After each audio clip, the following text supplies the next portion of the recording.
네, 이번엔 셔터 한번 해볼게요. 이펙트 시뮬레이션의 셔터입니다. 텍스트 레이어에 넣었고요. 옵션이 꽤 많이 있습니다. 쉐이프, 포스, 원투, 그라디언트, 피직스, 텍스처, 카메라, 라이팅 매테리얼 이렇게 되어 있고요. 렌더 모드가 있어요. 렌더드 하시게 되면 어떻게 이 레이어가 아작날지 보여줍니다. 프론트 뷰, 와이어프레임,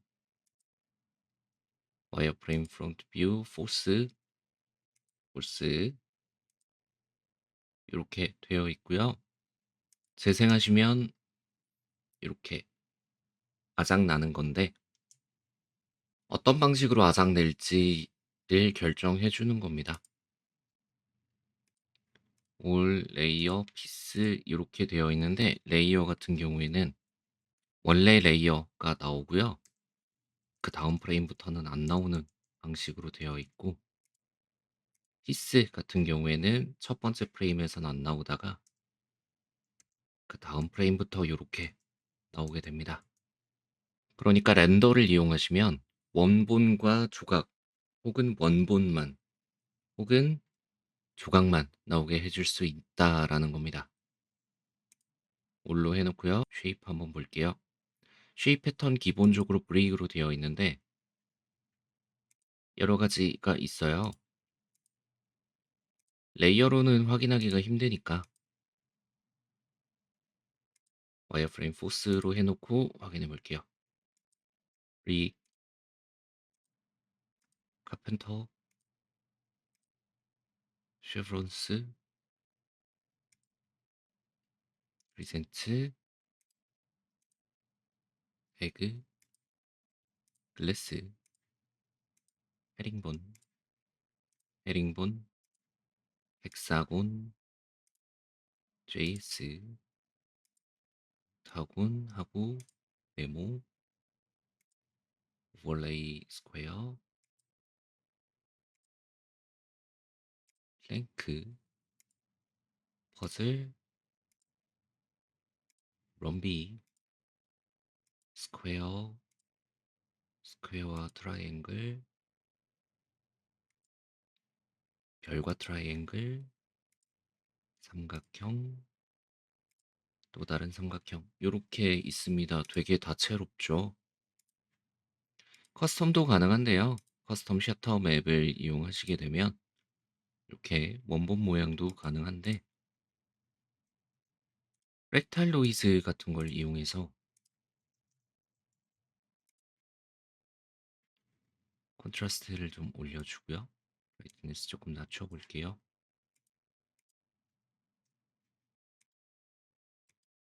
이런 방식으로도 가능합니다. 렌더 했을 때는 이렇게 나오죠.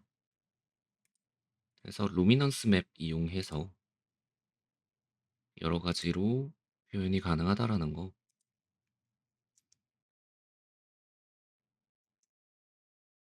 화이트 타입스 픽스드 해놓으시면 루미넌스 맵에서 밝은 부분은 고정되어 있고요. 검정 부분만 움직이는 걸 볼 수 있습니다. 레피티션 같은 경우에는 커스텀에서는 확인이 안 되고요. 릭 같은 데서 이런 방식으로 짜글짜글하게 크게 도 가능합니다. 글래스도 마찬가지고요. 디렉션 이용하시면 방향, 오리진 이용하시면 타일 옵셋 가능합니다. 익스트루션 뎁스는 이 조각의 두께예요. 이런 방식으로 두껍게 조각 낼 수도 있죠. 폴스 1, 폴스 2 있습니다. 어디에서 터질 건지 그리고 지금 이 파란색으로 되어 있는 요 동그라미가 있는데 요 동그라미에서 터지는 거예요. 이런 식으로 앞뒤 위치도 조작이 가능합니다. 그래서 이렇게 해놓으면 안쪽으로 터져 나가고요. 이렇게 안쪽으로 들어가게 하면 바깥으로 튀어나오는 걸 볼 수 있습니다. 레디우스 조작 가능하고요. 강도 조절도 가능합니다. 포스가 2개 있는데 그러면 나머지 하나는 뭐하고 있느냐? 레디우스가 0이라서 발동이 안 되고 있는 상태입니다. 그러니까 두 군데서 터뜨릴 수 있는 거죠. 잘 보시면 위치 조작 어떻게 하느냐에 따라서 이미 터져서 날아가고 있던 애들도 영향을 받는 걸 볼 수 있습니다. 그라디언트 한번 볼게요. 그라디언트의 경우에는 그라데이션 맵을 참고해서 터뜨리는 거고요. 그라디언트를 참고시켜 보겠습니다.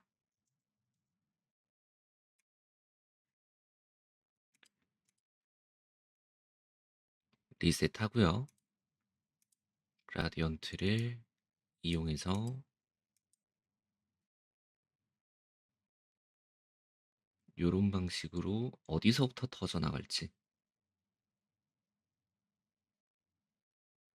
조작해 줄 수 있습니다. 기본적으로 밝은 부분에서부터 터져 나가는 걸 볼 수 있어요. 뒤집으시면 반대로 위에서부터 터져 나갑니다. 홀스의 그라디언트까지 이용하시면 방향성을 만들어 줄 수가 있어요. 피직스는 얘가 얼마나 돌지 해 놓으시면 안 돌고요. X로만 돌릴지 Y로만 돌릴지 Z로만 돌릴지 XY로 돌릴지 XZ로 돌릴지 YZ로 돌릴지인데 지금 Z로는 안 돌고 있는 거 볼 수 있습니다. Z의 경우에는 돌지는 않는데 이렇게 앞뒤로 위치가 다르게 나타나는 걸 볼 수 있습니다. 요거는 어떤 걸 만져도 안 돌더라고요. Y는 잘 돌거든요. 랜덤네스 이용하시면 얘네가 조금 더 제멋대로 돌고요. 낮추시면 요런 식으로 일정하게 비스코시티 같은 경우에는 얼마나 원래 형태를 유지한 채로 매스 베리에이션 같은 경우에는 요렇게 일정한 크기로 되어 있는 애들보다는요. 커스텀을 이용해서 아무래도 물체가 폭발을 할 때 물체의 크기에 따라서 어떤 건 멀리 나가고 어떤 건 조금 나가고 요렇게 될 텐데 매스 베리에이션을 낮춰 보시면 다 똑같이 움직이고요. 높여 보시면 어떤 애들은 빨리 튀어나가고 어떤 애들은 늦게 반응하고 요런 방식입니다. 그래비티 중력 값이고요. 마이너스로 갈 수는 없지만 중력의 방향은 이렇게 디렉션으로 바꿔 주실 수 있고요. 그래비티 인클리네이션 같은 경우에는 일단 0일 경우에는 바로 터져 나가는데 값을 조금 올려 보겠습니다. 그러면 이렇게 터지던 애가 이런 방식으로 터지는 걸 볼 수 있어요. 이 값은 마이너스 방향으로도 갈 수 있는데요. 마이너스 45 하시면 저 뒤쪽으로 날아가죠. 그래서 90 해 놓으시면 우리한테 오고요.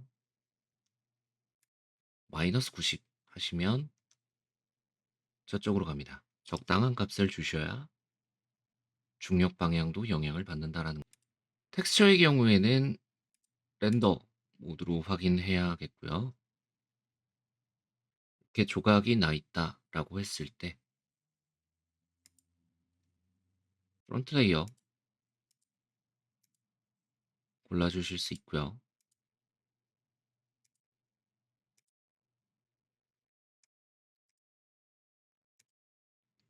틴티드 레이어로도 바꿔주실 수 있습니다. 틴트 컬러 위에 있는 컬러에서 바꿔주실 수 있고요. 불투명도도 조절이 되는데 여기에 불투명도를 쓸 수 있는 옵션이 따로 있습니다. 얘네를 사용하지 않으면 불투명도는 반영되지 않습니다. 사이드도 바꿔주실 수 있고요. 백 모드도 있습니다. 그리고 여기서 확인이 가능한 건 우리가 이렇게 글자에다 집어넣었지만 텍스처가 반영되는 건 이 솔리드 전체에 반영이 되고 있다라는 겁니다.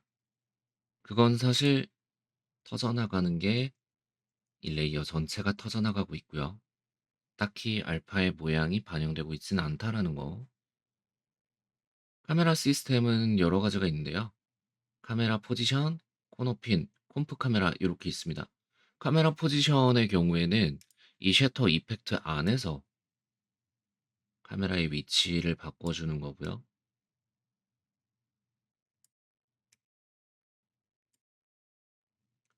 포지션 XY를 이용하시면 이렇게 위치 변경도 가능한데 뭔가 지금 반대로 움직이고 있죠. 각을 바꿔놔서 그렇습니다. 포지션 Z도 변경이 가능하고요. 여기서 재밌는 건 포컬 랭스도 조절할 수 있다라는 거예요. 광각으로 바꿔주시면 얘가 멀어지는 것처럼 보이지만 훨씬 입체감 있게 표현이 가능하고요. 멀리 밀어놓고 포컬 랭스를 올려보시면 입체감이 상대적으로 덜한 걸 확인할 수 있습니다.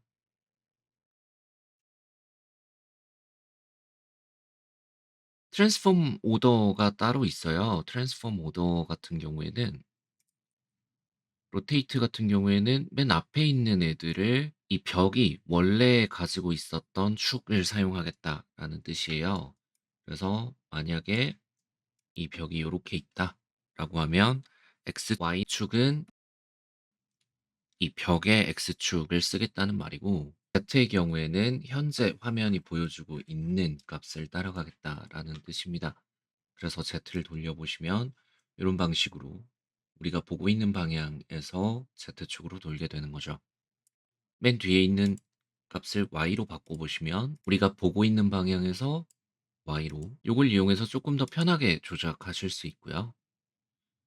반대로 포지션이 앞이 될 경우에는 좀 다른 움직임을 보여줍니다.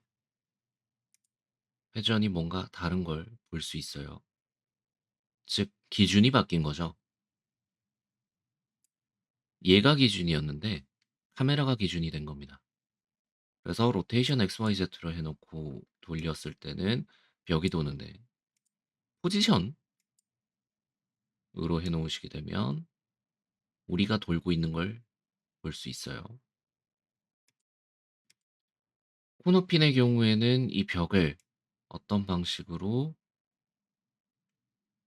왜곡시킬 것이냐인데 조작해 보시면 아시겠지만 얘가 점점 두꺼워지는 거 볼 수 있습니다. 이것 같은 경우에는 각 코너의 위치 세팅이 가능한데 포컬 랭스를 자동으로 맞추어서 사용하실 수 있는 거죠. 이렇게 되면 두께나 입체감의 과도한 변화는 일어나지 않게 됩니다. 대신에 표현하지 못하는 각이 생길 수 있죠. 포컬 랭스를 어떻게 하느냐에 따라서 반영되는 값이 달라질 수 있습니다. 이럴 때는 오토포컬 랭스를 사용해 주시는 게 맨정신으로 보이겠죠. 카메라 시스템에서 마지막 콤프 카메라를 이용하시게 되면 갑자기 셔터 이름 앞에 3D 아이콘이 나타나는 걸 볼 수 있습니다. 카메라 레이어를 추가했을 경우에 이렇게 자유롭게 조작이 가능한 걸 볼 수 있고요. 여기서 라이팅 한번 보겠습니다. 빛의 밝기 조절하실 수 있고 라이팅 뎁스 이용하시면 마이너스일 경우에는 저 뒤쪽에서 빛이 오고요. 플러스일 경우에는 앞쪽에서 빛이 오는 걸 볼 수 있습니다. 앰비언트 라이트의 경우에는 어두운 부분의 밝기라고 볼 수 있는데요. 딱히 어두운 부분만 담당하는 건 아니고 전반적으로 화이트가 아닌 부분 밝기라고 보시면 되겠습니다. 포인트 소스 이용하시면 빛의 위치를 조금 더 명확히 해주실 수 있고요. 퍼스트 콤플레이트를 이용하실 경우에는 라이트 레이어가 필요합니다.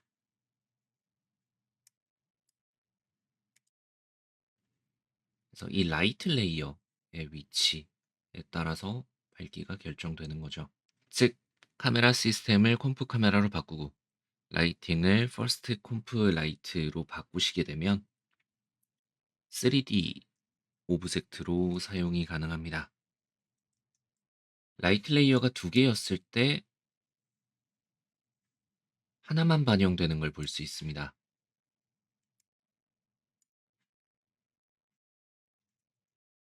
이때 레이어의 순서를 바꿔주시면 반영되는 라이트가 바뀌는 걸 볼 수 있는데요. 여기서 얘기하는 퍼스트 콤프 라이트라고 하는 건 좀 더 위에 있는 라이트 레이어에 영향을 받겠다라는 말이 되는 겁니다. 매테리얼은 디퓨즈 리플렉션 이용하시면 물체의 색감 조금 더 밝게 선명하게 표현해 주고요. 스페큘러 리플렉션을 하시게 되면 숨겨왔던 브릭들이 같이 나오는 걸 볼 수 있는데요. 스페큘러는 광택이에요. 그래서 광택이 올라가다 보면 투명한 부분에 오브젝트도 보이게 되는 거죠. 하이라이트 샤프니스 스페큘러를 올려주고요. 이런 식으로 샤프니스 값을 조절해 보시면 광택에 해당하는 영역이 줄어들면서 선명해지는 걸 볼 수 있습니다. 셔터의 경우에는 기본 값을 사용하시게 되면 2D 이펙트인 것처럼 보이지만 설정에 따라서 3D로도 자유롭게 사용하실 수 있고요. 스페큘러를 조절하는 경우엔 알파가 반영되지 않을 수도 있다라는 거. 레이어의 두께를 주고 아작낼 수 있는 셔터였습니다.